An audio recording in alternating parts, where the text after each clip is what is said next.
And then Wow. Listen to you getting jiggy with it with your dominant sevenths. yeah, I like blues. I like blues. I do too. Cool. All right. Hey, look, we're doing another live blues guitar workshop for you guys. I'm Dan Denley, founder of GuitarZoom.com. This is my good friend, Steve Stine. Hello. Oh, governor. A spot of tea Hello, for you. A governor. spot of tea. I'm having my spot of tea. I already I'm had not some. a tea drinker. Yeah. So anyway, guys, another blues guitar workshop. Thank you for being here. Always a pleasure. Always a privilege. Hey, do us a favor when you guys are kind of coming in here and getting settled. Tell us where you're from. Steve and I always love to see that. We have people from literally all over the world, which just continues to fascinate me that there are just people all over the world at whatever time zone, to tune in. Tune in. Damn, how old am I? Turn the old radio dial. Today, guys, we're going to be doing something pretty cool. I think you're going to like it. It's basically distinguishing the difference between straight and shuffle rhythm or swing rhythm. Steve and I were just having a little conversation about the difference between swing and shuffle before we got going here. We're going to try to explain it, and hopefully you'll get something out of this. This is something important to understand. And if you want to learn the difference between straight and swing rhythm, keep watching. If you want to learn it even faster, you might want to check out Steve's new course. It's called Blues Guitar by Steve Stine, and it's available at GuitarZoom.com. Steve, how are you, my friend? I'm good. How are you? I'm great, man. Good. Always a pleasure to be here with you, sir. Highlight of my day. Oh, that's so sweet. I'm not just saying it. All right, Anyway, so we're gonna talk about we're gonna talk about swing and straight rhythm, and again, it's a pretty straightforward concept. But if you're new to it, like when I would teach beginning guitar classes and things like that, and you would try and teach, like one of the songs I would teach would be "Horse with No Name" because it's a pretty straightforward song, and a lot of times I wouldn't even mention the rhythm of the song. People would just play along, right? So I would teach them, a real simple way of being able to play that song and then strumming along. And oftentimes you'd find people, they'd be strumming without even realizing that they're playing a swing style rhythm. Mm-hmm. And but it's important to talk about the difference between the two, and it's pretty straightforward. But like I said, I'm going to show you some tips on how to develop the swing or the shuffle kind of rhythm to it. So the first thing to understand is that a straight rhythm, think of it as marching. It's just 1 and 2 and 3 and 4 and 1, and it is absolutely even. 1 and 2 and 3 and 4 and 1.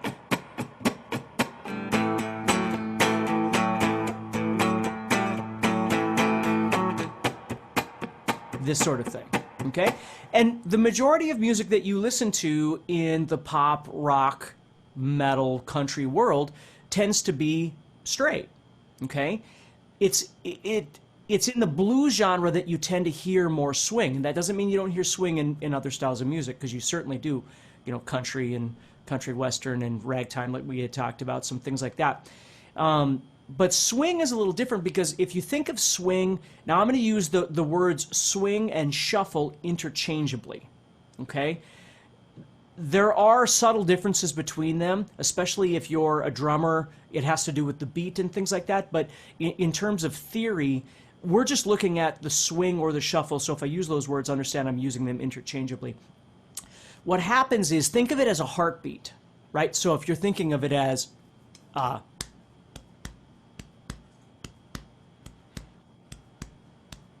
okay, that's going to be our swing. Mm-hmm. So instead of being 1 and 2 and 3 and 4, it's going 1 and 2 and 3 and 4 and 1 and 2. So that middle eighth note, if you will, is closer to the next beat, 1 and 2 and 3 and 4 and 1. It's not in the middle, 1 and 2 and 3 and 4. So when you're strumming, Like if we're talking about down-up strumming, for instance, and I'm just going to use scratching as our example.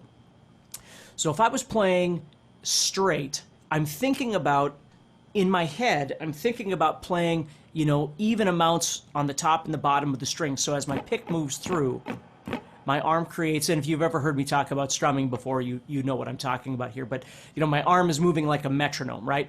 So as I move, it doesn't stop. It just moves back and forth. And I'm basically moving even amounts up on top and on the bottom of those strings. So I'm getting a straight sound with that rhythm, an even sound, if you will.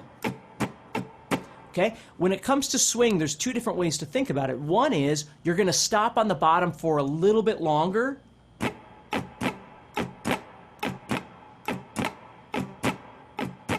So I'm still moving the even amount. But what I found is a lot of people are able to visualize this better if I tell them, instead of thinking about playing the even amount on the top and the bottom, move it.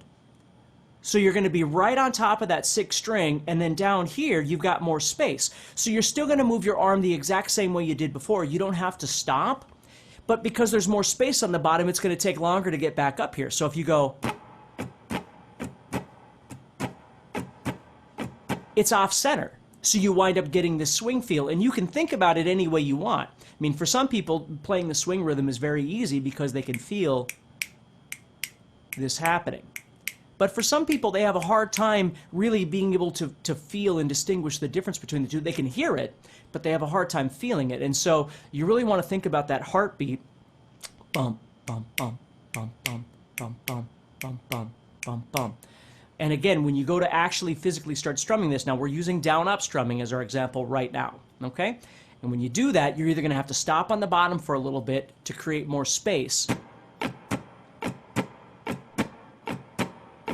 or just think of strumming off-center, you know, strumming from here down to, you know, here or something like that. And you're going to wind up getting that. And you want to practice, like you'll notice I'm just scratching here, I'm taking the chords out, because I really want to learn to develop that rhythm, that groove, and learn to feel it. So when I'm playing and I start adding chords in between,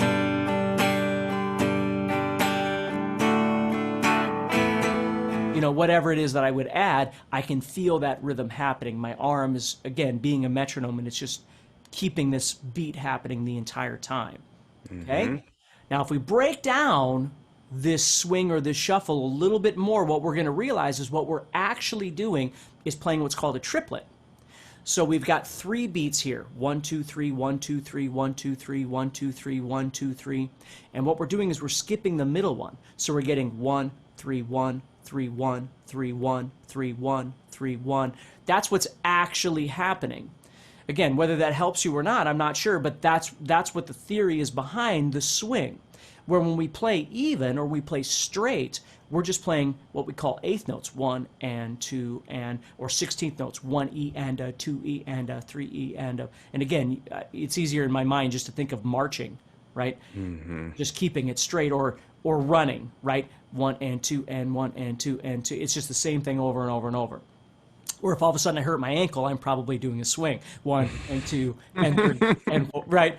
So that's what happens. So it's getting it straight in your head, and then again understanding what the logic is behind it. So that's how you would approach that from the down-up strumming perspective. Now, if you're strumming everything down, it's the same thing, but obviously you've got to be more aware of the rhythm. So if you're playing 1 and 2 and 3 and 4. Again, you can see my hand is just making a constant motion, keeping it even. If I play it as a swing or a shuffle, then I get, okay? Which means I really do have to pause at this point, right? I have to create more space. So I've got to make sure that I feel this more on these downs to be able to create that. Okay? So there's lots of different ways you can hear. Some songs, some music out there, it's really sometimes hard to distinguish the swing from the straight. Sometimes the guitar might be straight, but the rhythm section is swinging, and vice versa. Like I found this, and I can't tell you an exact example. I should have done some research before this, but I remember learning some reggae music. And sometimes with reggae, it feels like it's swinging, but it's really not, right? From the guitar perspective. So it might be the rhythm section that's swinging. I used to teach a lot of like Bob Marley songs and things like that. And so you have to be a little careful where when it comes to blues, you know, usually you can tell straight off because you're going to hear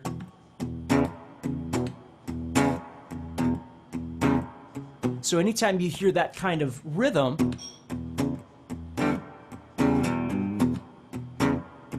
you know you're playing a swing. And that will define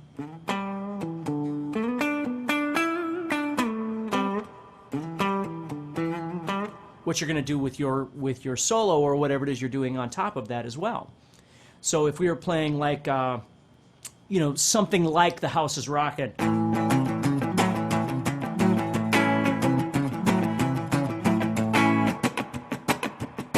it's straight.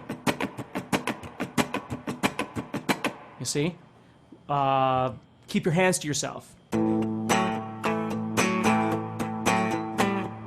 Now it's doing all this stuff, and we're going to talk about this in one of the sessions coming up here. But it's still straight, right? It's when you get to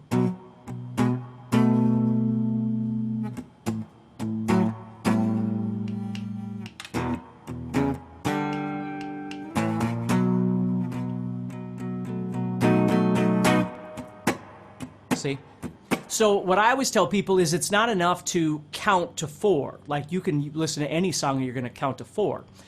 1, 2, 3, 4, or 3 or whatever it is you're doing.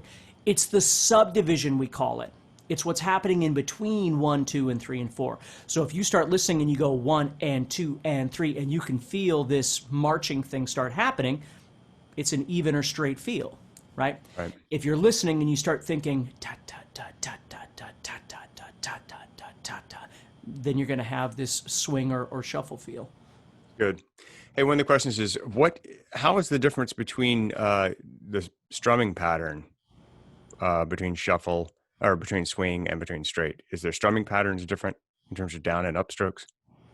No, it's the way you approach the strum, right? I mean, it's like I showed you, the actual strum, again, the strum could be a million things, right? I could strum this just like I could strum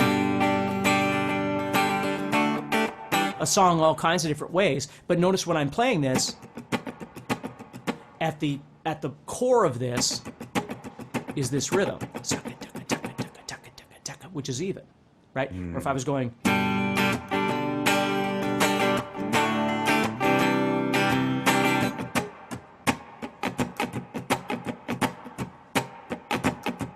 now you feel a swing again, you feel this bounce or this pulse, right? And so know that the strum is going to do all kinds of different things. So it just understand that you're always going to have to decide whether or not to do a swing or a shuffle, whether or not you're going to pause the rhythm to create that added space, which on a down strum you have no choice. But if you're down up strumming, then you can do and create that space, or again, in your mind, emulate in your mind that you're just strumming further down. You see what I mean? Yeah. So there's really not like a down, down, up, or, you know, Right. I mean, any of those kinds of rhythms that you might learn if you learn a strumming pattern can be played even, or I should say straight or swing.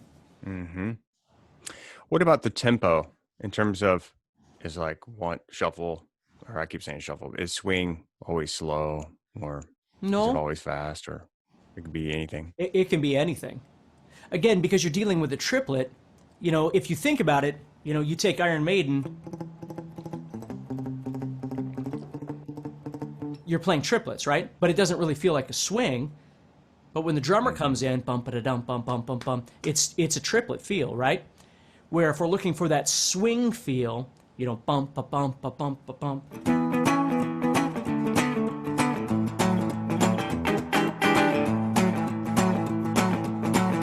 You know, think of like Brian Setzer. You know, you're going to hear a lot of that swing in the style of music that the Stray Cats or Brian Setzer would play, but oftentimes it's quite up tempo. You know, where we tend to think of swing as these old kind of blues songs like this,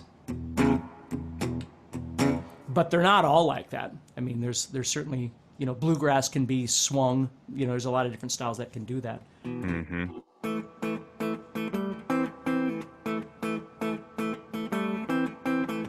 So think about that. Da da da da da. So what is that doing? Da da da da da da. See, it's not da da da da da da da. Although there's probably a song out there that does that, right? Yeah. That straightens that out, and that's okay too. You see, so sometimes depending on the song, it might be a little harder to define. And it also, when you envelop that with a bass player and a rhythm guitar player maybe, and certainly the drummer, that can manipulate how that feels. I was actually telling Dan, if you go back and listen to Every Rose Has Its Thorn by Poison, it's a prime example of, and I'm not knocking the band, I'm not knocking the song, but if you listen to it, it's almost like they're fighting the swing of that song throughout the song, because when the song starts and it's just acoustic guitar, you feel a swing to the rhythm of the guitar. And then when the drums come in, everything kind of straightens out. So, and maybe they intentionally did that. I mean, but maybe they didn't, right? Maybe it was just a feel thing. So when they're playing, they just, it happens sometimes when you're playing with a band, you start playing something and then the drummer comes in and everything just kind of shifts to this feel. And, another non-related example of this would be when I was a kid, I remember learning how to play Mother by Pink Floyd. Mm-hmm. And it has all these weird time signatures in it. And it never occurred to me that it had weird time signatures because I didn't think about that in my head. I just knew the song so well from listening to it 85 million times that when I played along, I just played along. So I wasn't consciously aware that there were time changes happening in the song. I just played because I liked the song and I knew how it went in my head. So sometimes a lot of these things can happen very organically and you're not conscious of it, right? But if all of a sudden you start playing with a band and you're like, wow, this feels weird, something's off. It might be something like this, where maybe the groove just isn't jiving properly because somebody isn't really pushing that swing or is swinging and shouldn't be. That was awesome. Yeah. It is subtle. I think you do have to feel it ultimately. Yeah, I mean, some songs hit you over the head with it, no doubt about it. Like if you listen to The Jack by AC/DC, it's that gong, gong, gong, gong, gong, gong, gong, You know what I mean? If you listen to like...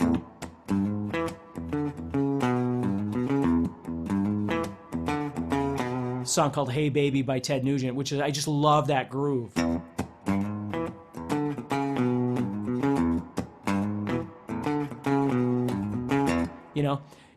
It's still got that in there, but it's moving along, where the drummer wouldn't have to be going... He might just play boom, ta, boom, ta, boom, ta, just driving it, right? Mm-hmm. So the drums might not give you the sense that it's swinging, but... whatever it is, but... So sometimes it's very subtle, sometimes it's not, but you just have to really try and listen and see what's happening in the song, and now going back to what I originally said about Horse with No Name, I always thought that was kind of ironic that song, Horse with No Name, now again, it could be about lots of different things if you know the song, but the fact that the rhythm is like a horse, right? A horse trotting along, it's got that kind of rhythm to it. Now, were they conscious of that when they were writing it? I don't know, maybe, but I just think it's kind of neat how, this horse is tromping along and your rhythm is giving that kind of horse gallop, if you will, or that trot.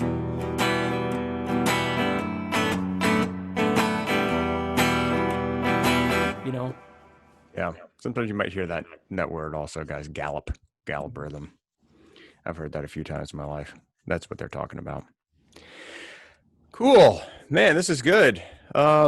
Listen, guys, if you enjoyed this, I think you'll like Steve's new course. It's called Blues Guitar by Steve Stine. And it is an A to Z, everything you want to learn about blues guitar, from these rhythms that we've been talking about to, your soloing to blues scale to how to use blues licks in your solo and pretty much A to Z, everything blues guitar that you'd want to learn. It's currently available at guitarzoom.com. And the course is called Blues Guitar by Steve Stine. I love our names. Like, what should we call this? What's it about? Blues guitar. I think we should call it Blues Guitar. Yeah, that's right. Like, we used to have all these funny names and fancy names. Yeah, those are gone. So anyway, guys, if you'd like to be notified of the next session that we do, just subscribe to the channel and make sure that you hit the notify button so that you can get a little notice that we're going live. We try to do these at the same time every day or when they're on the schedule to do. We're not perfect, so we appreciate your patience. But just make sure you hit the notification button if you'd like to get notified. Also, if you are joining us late here, I know people aren't always on time for these things, which is totally cool. Sometimes life gets in the way, or you just now discovered this video or whatever. Don't worry. We take all of these live sessions that we do for you and we put them in a nice, tidy playlist on the YouTube channel. And if you go to the YouTube channel for Guitar Zoom, you click on playlists. There'll be a playlist there called Blues Guitar Workshop, which has all the previous sessions that we've done. And there are quite a few of them. And there's a few more coming up. So if you like that, go check it out. Watch all those if you'd like. And hey, if you want to get serious about blues guitar, go check out Steve's course, Blues Guitar by Steve Stine. Anything else, my friend? No, I think that's good, bud. I think it is too. Guys, thank you so much for being here. We do absolutely appreciate you. We know that you're the reason that we're able to do what we do. It's always a blessing. Thanks, Steve. Thank you, everybody. Take care. And Dan, I'll talk to you soon. All right, buddy. Bye. Later.